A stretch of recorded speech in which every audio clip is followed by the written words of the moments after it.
begitu tebal di desa Kembang Arum, sebuah desa kecil di Jawa Timur yang dikelilingi ladang tebu sejauh mata memandang. Angin berhembus pelan, namun entah mengapa membawa hawa dingin yang tak wajar untuk ukuran musim kemarau. Lampu-lampu jalan yang tak seberapa banyak meredup tersapu embusan kabut, seolah enggan menampakkan jalan desa yang biasanya ramai oleh penduduk yang duduk-duduk di teras rumah. Di sebuah rumah joglo yang berada agak jauh dari permukiman, tinggal seorang pemuda bernama Reza, usia 24 tahun. Reza dikenal sebagai pemuda yang cerdas, sopan, namun akhir-akhir ini tingkah lakunya berubah. Ia sering pulang malam, murung dan mengurung diri di kamarnya. Ibunya, Buwati, sering mengetuk pintu dan mencoba berbicara padanya. Namun Reza hanya menjawab pendek atau bahkan tak menjawab sama sekali. Sejak kematian ayahnya setahun lalu, Reza seperti kehilangan arah. Ia berhenti bekerja di pabrik gula tempat ayahnya dulu mengabdi. Lebih parahnya lagi, sejak 3 bulan terakhir, ia sering mengeluh bahwa ada yang mengikuti dan memperhatikan gerak-geriknya. Bu, Reza gak bohong. Ada yang selalu memperhatikan Reza dari belakang pohon tebu, ucapnya suatu malam dengan suara bergetar. Buwati hanya menatap anak semata wayangnya itu dengan rasa khawatir yang mendalam. Mungkin kamu terlalu lelah, Nak. Istirahat saja dulu. Jangan sering-sering pulang malam. Namun Reza bersikeras. Itu bukan bayangan. Dia bawa sesuatu, semacam sabit atau arit besar. Wajahnya gosong, matanya merah menyala. Buwati bergidik. Ia ingin percaya, namun logika seorang ibu juga membuatnya mencari penjelasan yang lebih masuk akal. Suatu malam, Reza pulang lebih larut dari biasanya. Jam di ruang tamu menunjukkan pukul 1.23 dini hari. Ia berjalan terseok. Kemejanya robek di bagian lengan. Matanya terbelalak, seolah baru saja melihat mimpi buruk yang menjadi nyata. Dia mengejar aku lagi, Bu. Dia ingin aku ikut ke dalam ladang, serunya sambil memegangi dadanya. Buwati langsung memeluk anaknya. Duk, tenang, panjenengan aman di sini. Reza tidak tertidur hingga matahari menampakkan diri. Ia terus memandangi jendela, seolah takut sesuatu akan menerobos masuk dan menariknya keluar. Esoknya, kabar mencengangkan mengguncang desa. Reza menghilang. Ia tak terlihat sejak pagi ketika Buwati bangun dan mendapati kamar anaknya kosong. Jendela terbuka lebar dan jejak kaki mengarah langsung ke ladang tebu yang berada di belakang rumah. Warga segera melakukan pencarian. Kepala desa ikut membantu memimpin. Mereka menyusuri lorong-lorong tebu yang rimbun sambil memanggil nama Reza berulang kali hingga suara mereka serak. Namun hasilnya nihil. Hingga menjelang senja, seorang warga bernama Pak Ramin menemukan sesuatu yang mengerikan. Sepasang sendal Reza tergeletak di pinggir sumur tua yang berada di tengah ladang tebu. Sumur itu sudah lama tak digunakan. Gelap dan ditumbuhi lumut hitam di sekeliling bibirnya. Tali pinggang milik Reza juga ditemukan tergantung di pohon dekat sumur. Tak pelak, semua orang langsung menduga hal paling buruk. Gusti, apa jangan-jangan dia nekat jatuh ke sumur ini? Bisik seorang ibu sambil menutup mulutnya. Kasihan Bu Wati, Reza anak semata wayangnya, sahut yang lain.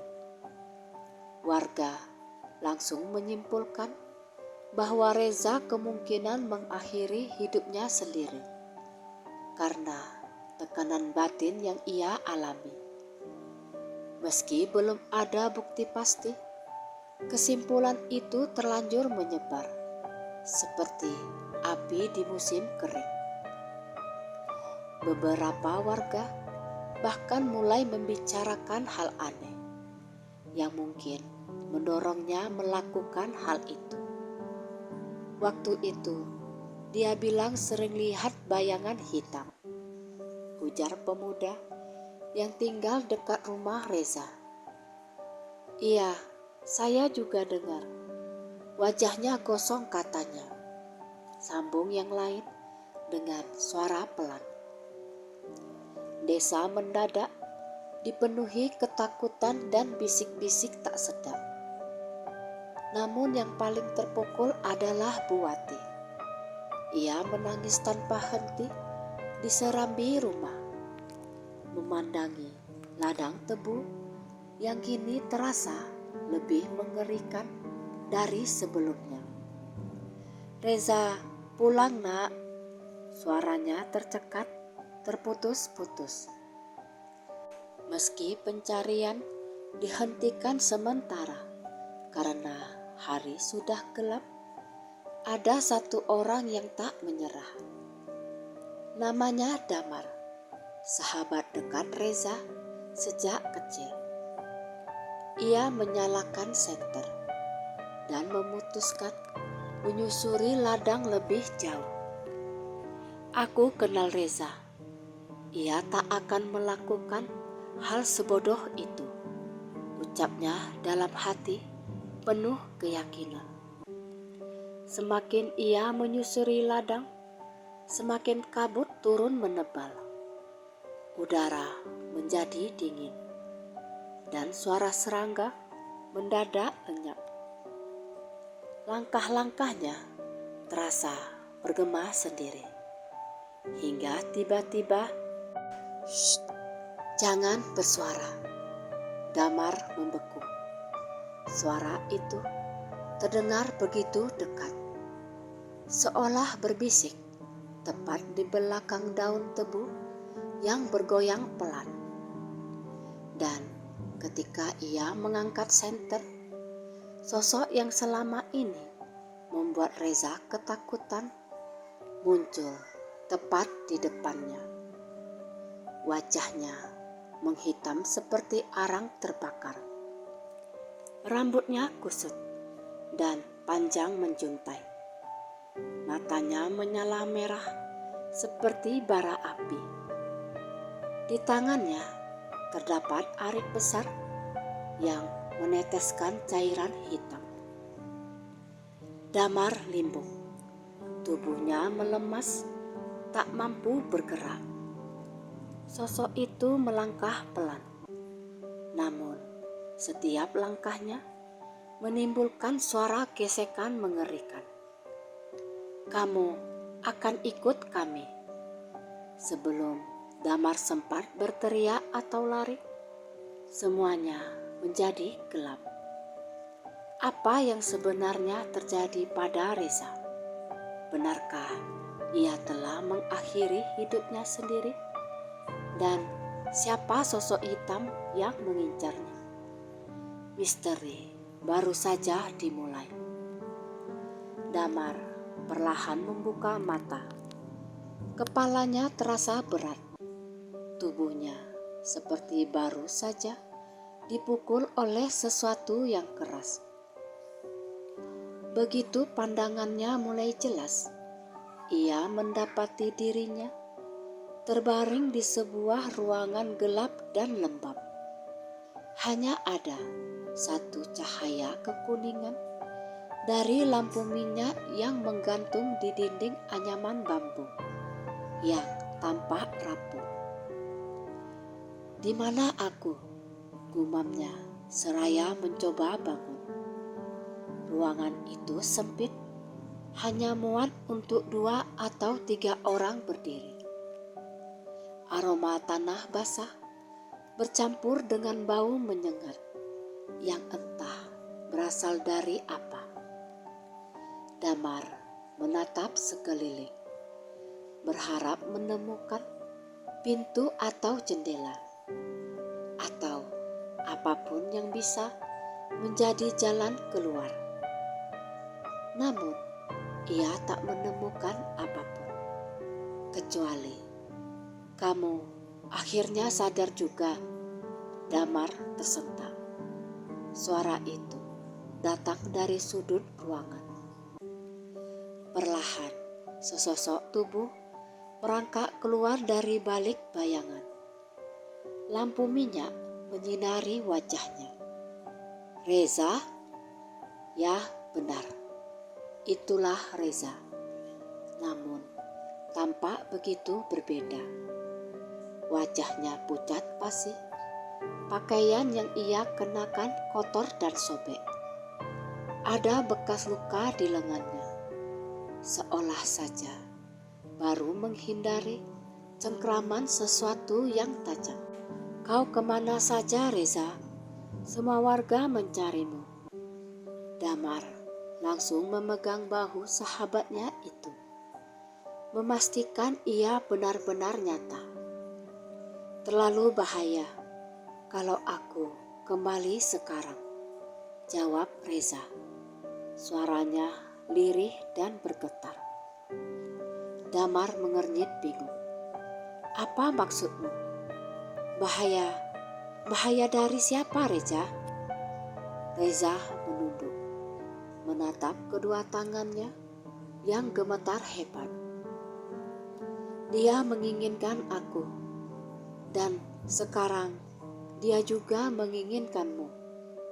Damar merasa jantungnya berdegup lebih cepat. "Dia? Maksudmu sosok hitam itu?" Reza mengangguk pelan. Matanya memancarkan ketakutan mendalam yang sulit digambarkan dengan kata-kata. "Kita harus segera kabur dari sini, Reza," kata Damar tegas. Mencoba berdiri, walau lututnya masih lemah. Namun Reza menahan lengannya. "Tidak, kalau kita keluar sembarangan, dia bisa langsung menangkap kita." Suara gesekan terdengar dari balik dinding bambu, seolah ada sesuatu yang sedang mengitari bangunan itu.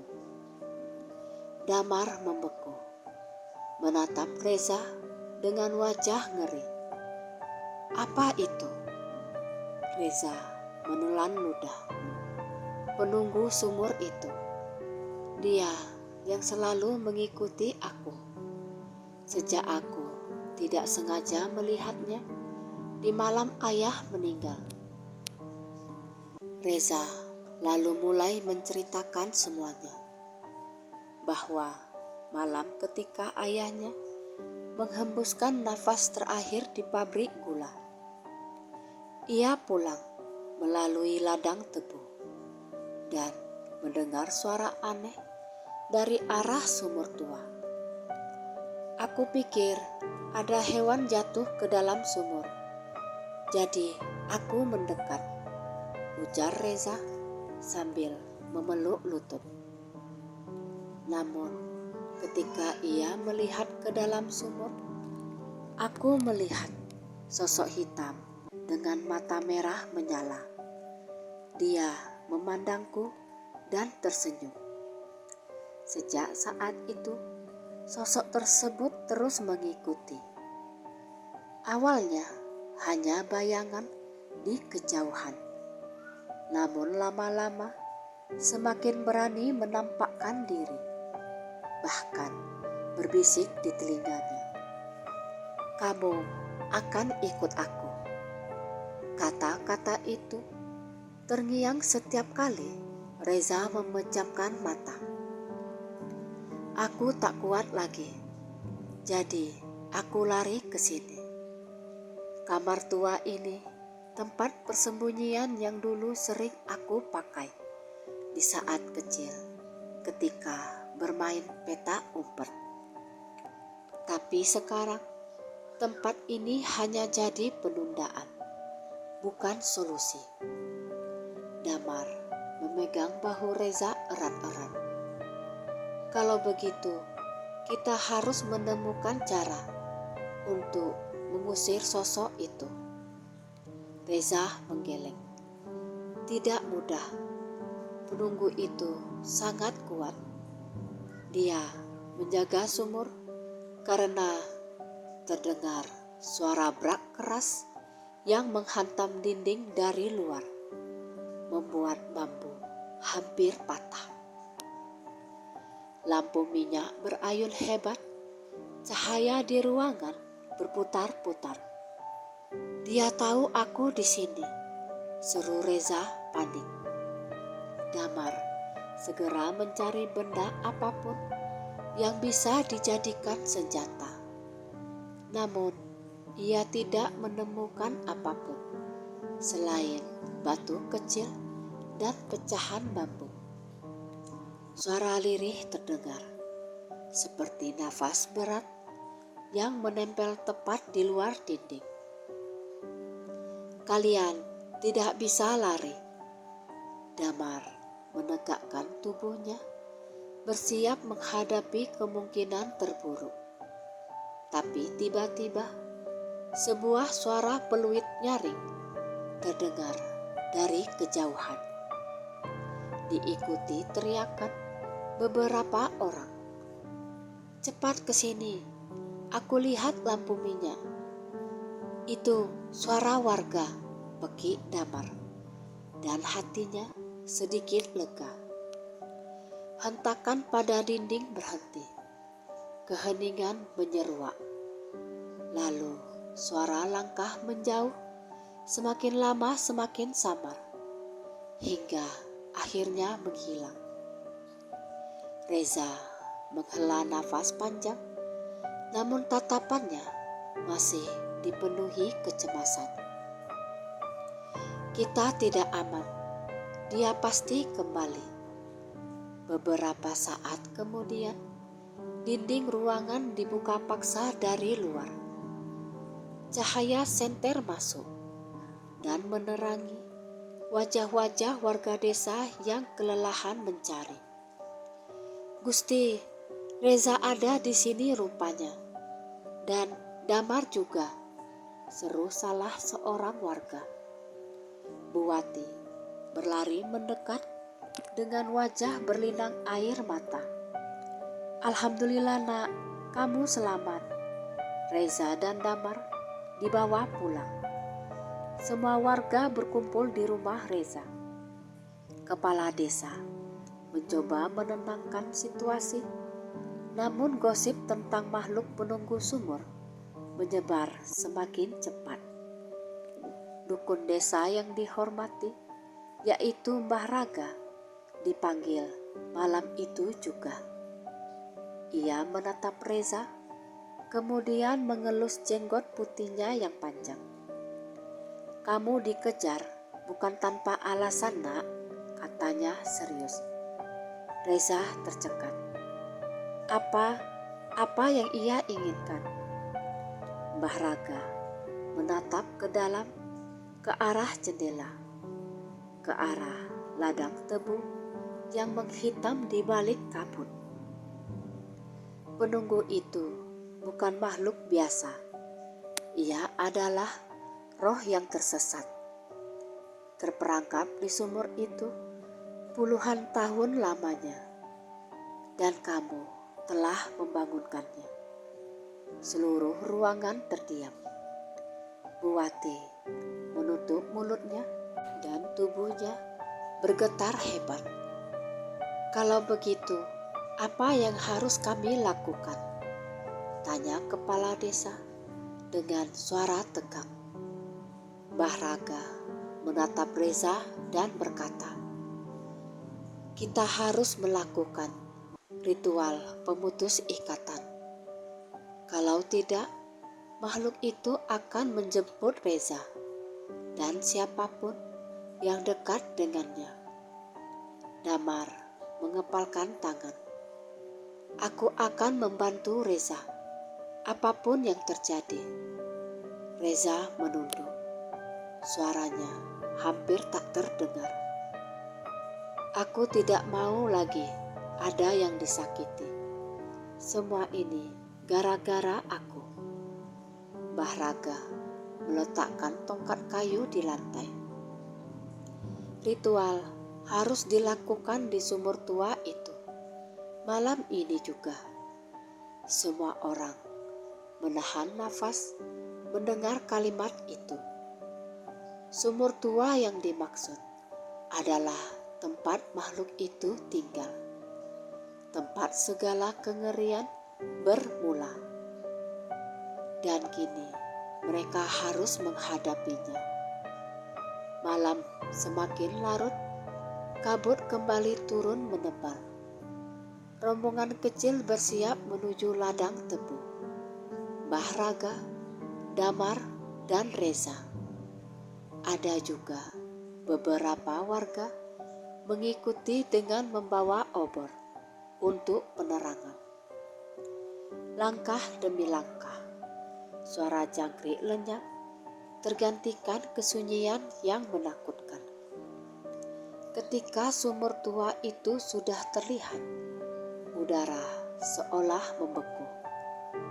Sumur itu berdiri kusam dan menghitam, seperti lubang besar yang menunggu mangsa pertamanya. Damar merinding. Reza menatap sumur itu dengan wajah pucat. Mbah Raga menancapkan tongkatnya ke tanah dan mulai menggumamkan mantra. Namun tiba-tiba angin bertiup kencang. Obor warga padam serentak. Ada suara tawa mengerikan terdengar menggema dari dalam sumur. Kalian sudah datang rupanya. Dan makhluk itu naik ke permukaan. Angin malam mengamuk, membuat ladang tebu berdesir seperti lautan hijau yang sedang gelisah. Obor-obor yang dibawa warga padam seketika, menyisakan hanya cahaya bulan pucat yang terhalang kabut.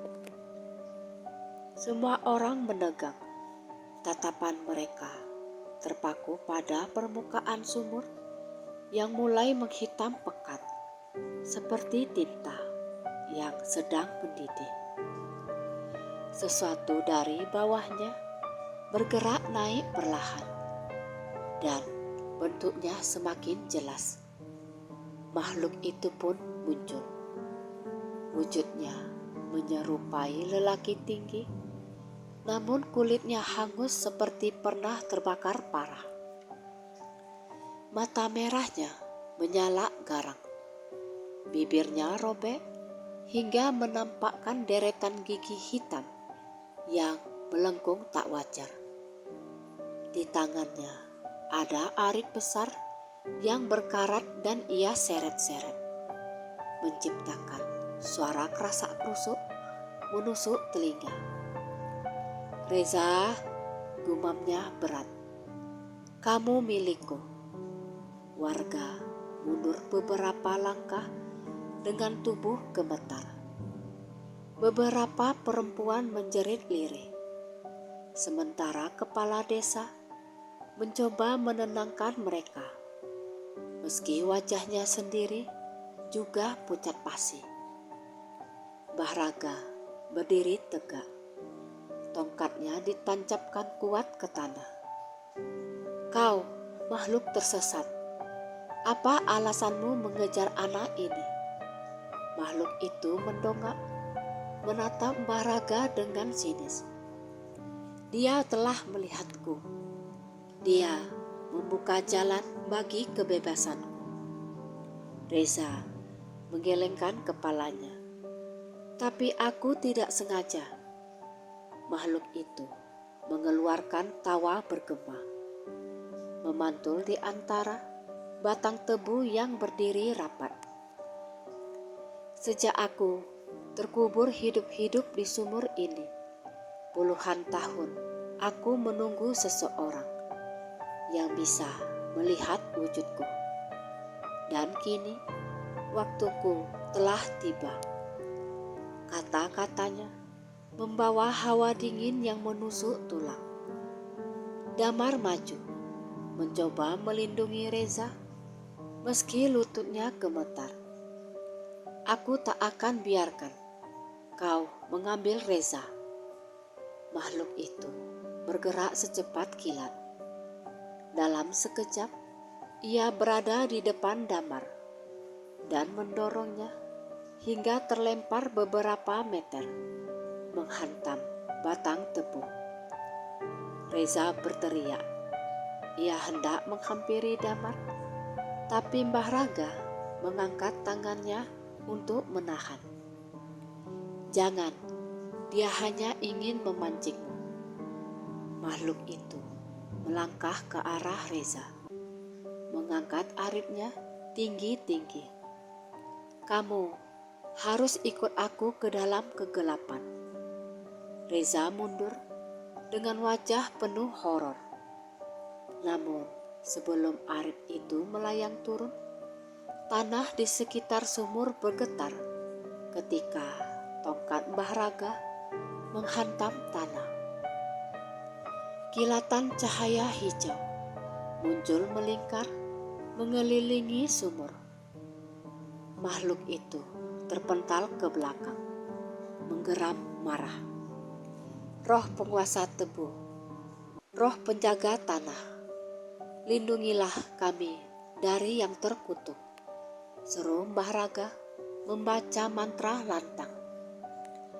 Dari tanah muncul akar-akar tebu yang menjalar dan membelit kaki makhluk itu.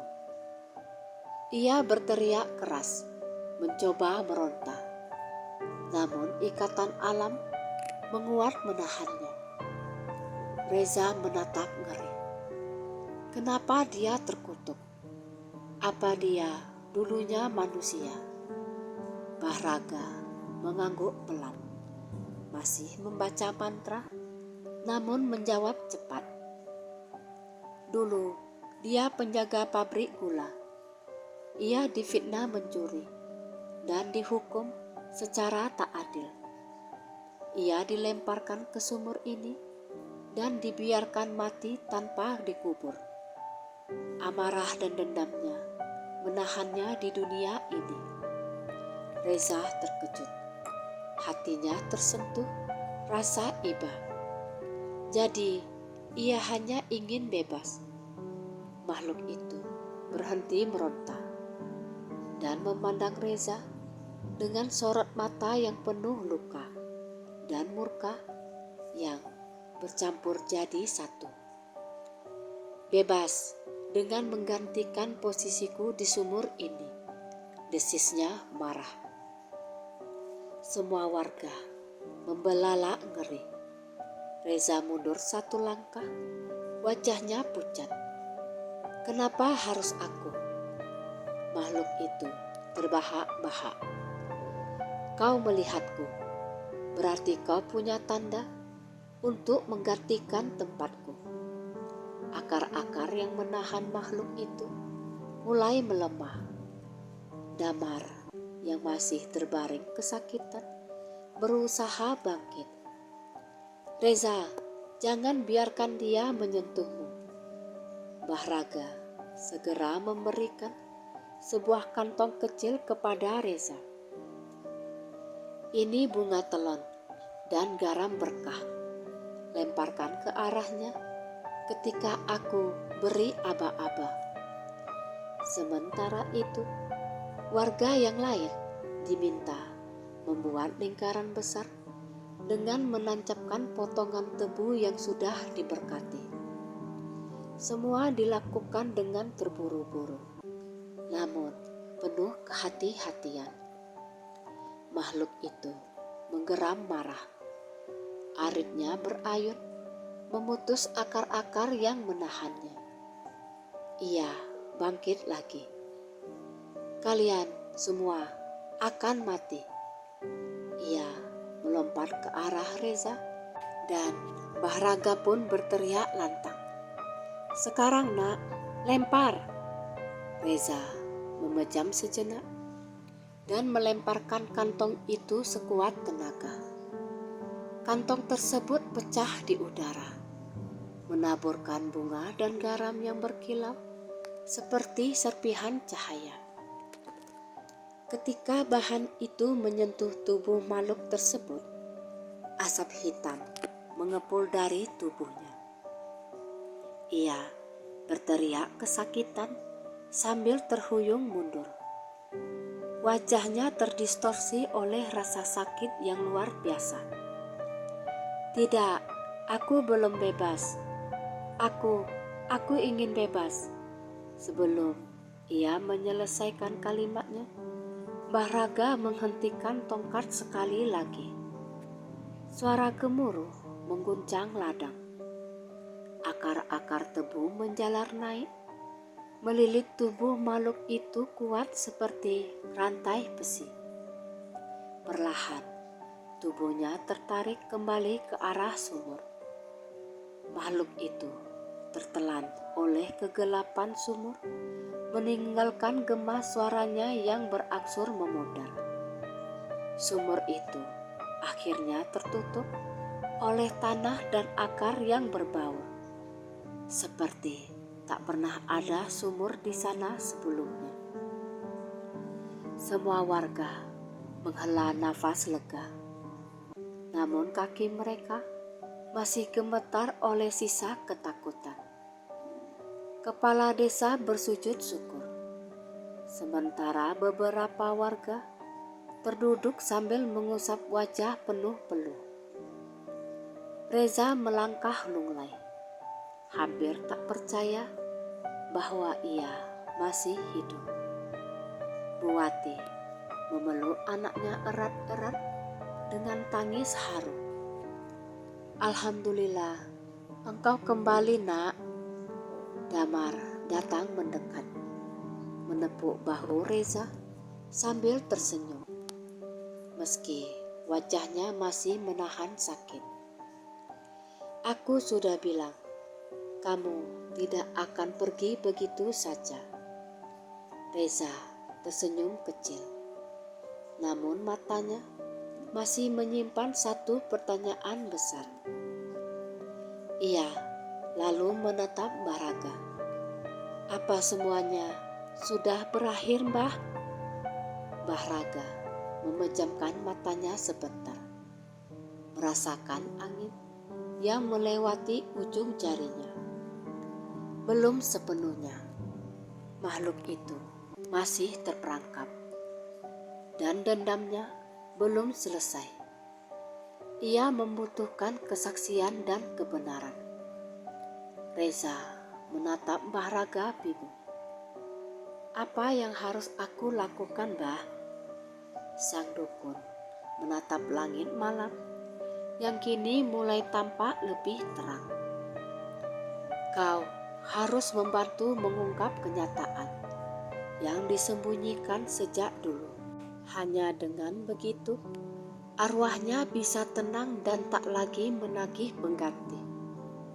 Reza terdiam, Ia yang semula hanya menjadi korban teror, kini memikul beban baru untuk menyelesaikan tragedi di masa lalu yang menghantui desa mereka selama puluhan tahun. Dan perjalanan itu baru akan dimulai. Sejak peristiwa malam itu, suasana desa Kembang Arum mulai berubah. Kabut yang dulu begitu tebal dan terasa mencekam, kini menjadi tipis dan tak lagi menyisakan hawa dingin yang menusuk. Namun bagi Reza, perjalanan belum selesai. Ia memendam rasa kasihan pada makhluk yang telah menghantuinya, yang kini ia ketahui adalah seorang manusia yang diperlakukan tak adil. Sosok itu tidak ingin menyakiti, tetapi rasa dendamnya mengubahnya menjadi penunggu kegelapan. Nama sosok itu akhirnya terungkap dari arsip pabrik gula yang sudah lama tak dibuka.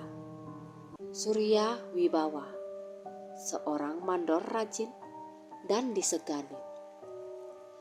Menurut catatan, Surya dituduh mencuri hasil panen pabrik, lalu dijatuhi hukuman adat secara kejam.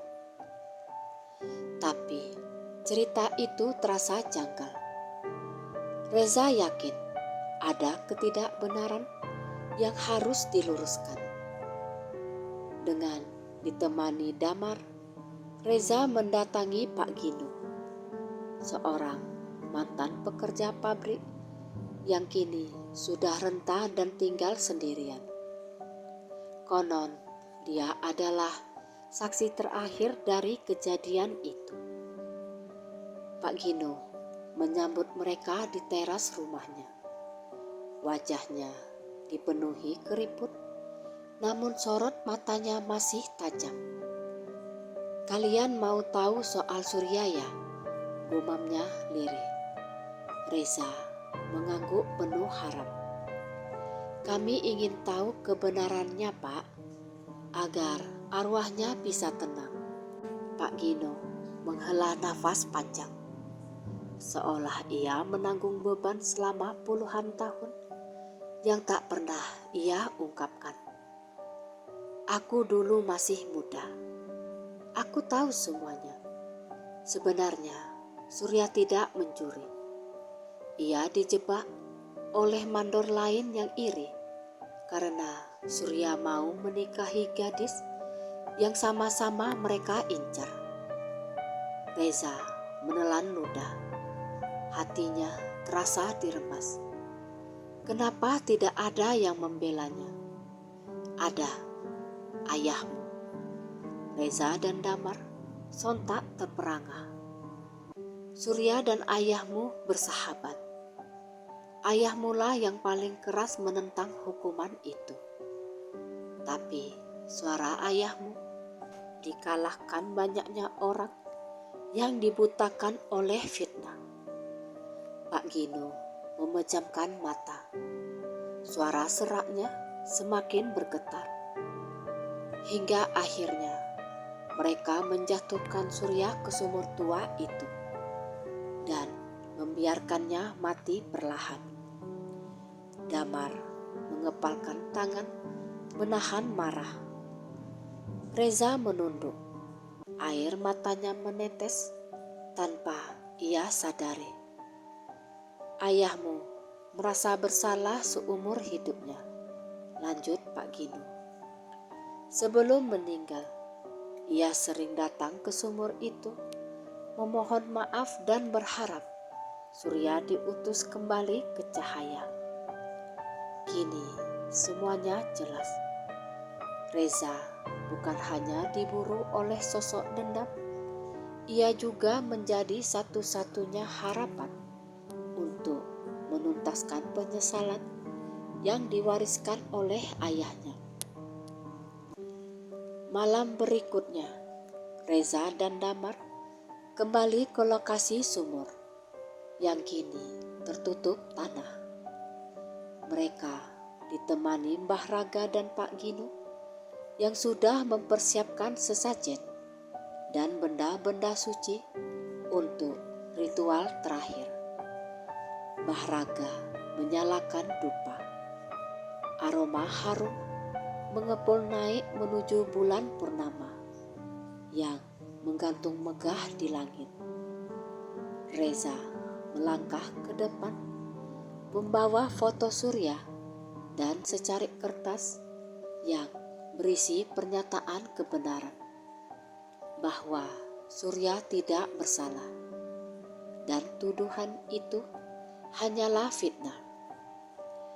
Aku di sini untuk membebaskanmu dari rasa sakit itu, ucap Reza tulus. Tanah di depan sumur bergetar samar. Kabut tipis muncul, dan dari dalamnya sosok Surya perlahan menampakkan diri. Namun kini wujudnya tak lagi terlihat sebagai makhluk menakutkan. Justru wajahnya mulai lebih manusiawi. Hanya saja masih diliputi kesedihan mendalam. Surya, panggil Reza lirih. Sosok itu menatapnya. Mata merahnya kini menyiratkan luka dan kerinduan. Ayahku meminta maaf padamu, dan aku datang untuk meneruskan permintaan maafnya. Kau tidak bersalah, Surya. Kebenaran telah terungkap.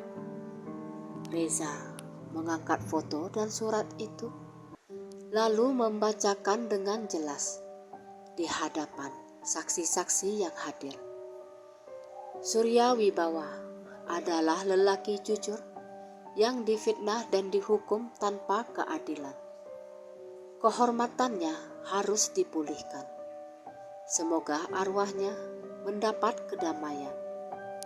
Setelah Reza selesai membaca, ia pun membakar surat itu. Api kecil itu berubah menjadi cahaya emas yang memancar, seolah menembus kegelapan yang selama ini menyelimuti Surya. Sosok Surya menatap cahaya itu dengan takjub. Perlahan tubuhnya mulai memudar. Namun kali ini bukan karena amarah, melainkan pelepasan yang penuh kelegaan. Sebelum ia menghilang sepenuhnya, ia tersenyum. Sebuah senyuman tulus yang tak lagi dipenuhi kebencian. Terima kasih, ucapnya lembut, seperti angin malam yang berdesir pelan.